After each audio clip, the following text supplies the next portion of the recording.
Hello friends, welcome to ANS kitchen. இன்றைக்கி நம்ம கிச்சனில் மிளகு குழம்பு எப்படி வைக்கிறதுன்னு பார்க்கலாம் வாங்க. மிளகு போட்டு பூண்டு போட்டு சளி இருமல் இருக்கிறவங்களுக்கும் சரி, உடம்பு சரியில்லாமல் இருக்கிறப்ப நம்ம நாக்கு கசப்பாக இருக்கும். அந்த நேரத்தில் இந்த மாதிரி சாப்பிட்றப்போ ரொம்பவே டேஸ்ட் அருமையாக இருக்கும். வாங்க இது எப்படி செய்கிறதுன்னு பார்த்துலாம். இப்போ இருக்க கிளைமேட்டுக்கு இது ரொம்ப நல்ல ஆப்டான குழம்பு. ஃபஸ்ட்டு இந்த மிளகு குழம்பு செய்கிறதுக்கு ஒரு பொடி ரெடி பண்ணிக்கலாம். மிளகு ஒரு 3 டீஸ்பூன் அளவு எடுத்திருக்கேன். இந்த ஸ்பூனில் ஒரு 3 டீஸ்பூன் எடுத்திருக்கேன். சீரகம் ஒரு 1.5 டீஸ்பூன் எடுத்திருக்கேன். கருவேப்பிலை ஒரு 2 ஈர்க்கு அளவு எடுத்திருக்கிறேன். இப்போ இது எல்லாத்தையும் நல்லா ட்ரை ரோஸ்ட் பண்ணிக்கலாம். கருவேப்பிலை, மிளகு, சீரகம் எல்லாம் நல்லா ட்ரை ரோஸ்ட் ஆகி வரணும். கருவேப்பிலை நல்லா மொடன்னு வர வரைக்கும் நல்லா வறுத்துக்கோங்க. நல்லா மிதமான தீயில் வச்சு வறுத்துக்கோங்க. அதிகம் தணலில் வச்சு வறுக்கக்கூடாது. பாருங்கள், நல்லா வறுபட்டுருச்சு. இதை ஒரு மிக்ஸி ஜாருக்கு மாற்றிட்டு நம்ம அரைச்சிக்கலாம். ரொம்ப நைஸாக இருக்கக்கூடாது, கொஞ்சம் லைட்டாக குறகுறப்பாக இருந்தால் போதும். பாருங்கள், இந்த மாதிரி அரைச்சி எடுத்தாச்சு. இப்போ நம்ம குழம்பு வைக்க ஆரம்பிச்சிடலாம். ஒரு 3 டேபிள் ஸ்பூன் அளவு நல்லெண்ணெய் விட்டுருக்கேன். நம்ம நல்லெண்ணெயில் செஞ்சோம்னா ரொம்பவே நல்லாயிருக்கும் டேஸ்ட்டு. இதுக்கு ஒரு சின்ன எலுமிச்சம்பழம் அளவு புளி எடுத்திருக்கேன். கடுகு சேர்த்திக்கலாம். கடுகு நல்லா பொரிஞ்சதும் மிளகு ஒரு 1/2 டீஸ்பூன் சேர்த்திருக்கேன்.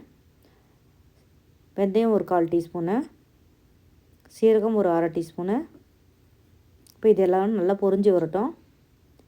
இப்போ இதெல்லாம் நல்லா பொரிஞ்சு வந்த வாட்டி ஒரு 3 வரமிளகாய் சேர்த்திருக்கேன்.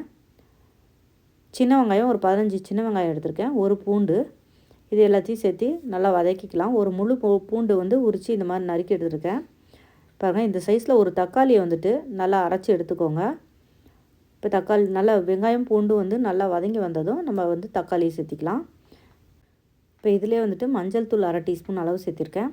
குழம்பு மிளகாய்த்தூள் 1 டீஸ்பூன் சேர்த்திருக்கேன். இதுக்கு மெயினாக நம்ம மிளகு காரம் மட்டும்தான். குழம்பு மிளகாய்த்தூள் இல்லைன்னா வெறும் மிளகாய்த்தூள் சேர்த்துக்கோங்க. 1 டீஸ்பூன் அளவு வெறும் மிளகாய்த்தூள். மல்லித்தூள் ஒரு 1.5 டீஸ்பூன் அளவு சேர்த்திக்கோங்க. உப்பு தேவையான அளவு சேர்த்திக்கலாம். சேர்த்துட்டு நல்லா எண்ணெய் பிரிஞ்சு வர வரைக்கும் நல்லா வதக்கி விடுங்க. நல்லா கொதித்து வரணும். நல்லா இங்கே பாருங்கள், இந்த அளவுக்கு நல்லா எண்ணெய் பிரிஞ்சு வந்த வாட்டி நம்ம புளியை சேர்த்திக்கலாம். நம்ம புளியை ஏற்கனவே ஊற வச்சு வச்சுருந்ததை அதை கரைச்சிட்டு நல்லா சேர்த்திக்கோங்க. வடிகட்டிட்டு ஒரு 1/2 கப் அளவு தண்ணி விட்டுக்கலாம். இப்போ இது நல்லா கொதி வரணும். உங்களுக்கு நல்லா இந்த மாதிரி தண்ணியாட்டு இருக்கிறது நல்லா கெட்டியாக சுண்டி வர வரைக்கும் நல்லா கொதிக்கட்டும். கருவேப்பிலை சேர்த்திக்கலாம். இப்போ இது நல்லா கொதி வரட்டும். இப்போ இதில் வெல்லம் சேர்த்திக்கலாம். புளி போட்டு வைக்கிறதுனால வெல்லம் சேர்த்தா ரொம்ப நல்லாயிருக்கும். 1 டேபிள் ஸ்பூன் அளவு வெல்லம் சேர்த்திருக்கேன். உங்களுக்கு இனிப்பு பிடிக்கும்னா நீங்கள் அதிகமாக கூட சேர்த்திக்கலாம். ஒரு அரைவாசி சுண்டி வந்ததும் நம்ம பொடிச்சு வச்சுருக்க பொடியை சேர்த்திக்கலாம். இப்போ இது நல்லா கொதித்து நல்லா சுண்டி வரணும். நல்லா சுண்டி உங்களுக்கு எண்ணெய் பிரிஞ்சு வரணும். அந்த அளவுக்கு நல்லா கொதிக்க வைங்க. பாருங்கள், இந்த அளவுக்கு கொதிச்சா போதும். இப்போ இந்த குழம்பு ரெடி ஆகிடுச்சு. இது ஆறுனதும் கொஞ்சம் நல்லா கெட்டியாகி வரும். அவ்வளோதான், மிளகு குழம்பு ரெடி ஆகிடுச்சு. ரொம்ப சீக்கிரமாகவும் செஞ்சிடலாம், ஹெல்த்தியானதும் கூட. இந்த ரெசிபி உங்களுக்கு பிடிச்சிருக்குன்னு நினைக்கிறேன். ரெசிபி உங்களுக்கு பிடிச்சிருந்துச்சின்னா நம்ம ஏஎன்எஸ் கிச்சன் சேனலுக்கு மறக்காமல் சப்ஸ்கிரைப் பண்ணிக்கோங்க. ஃபாலோ பண்ணுங்கள், ஷேர் பண்ணுங்கள், கமெண்ட் பண்ணுங்கள். நன்றி, வணக்கம்.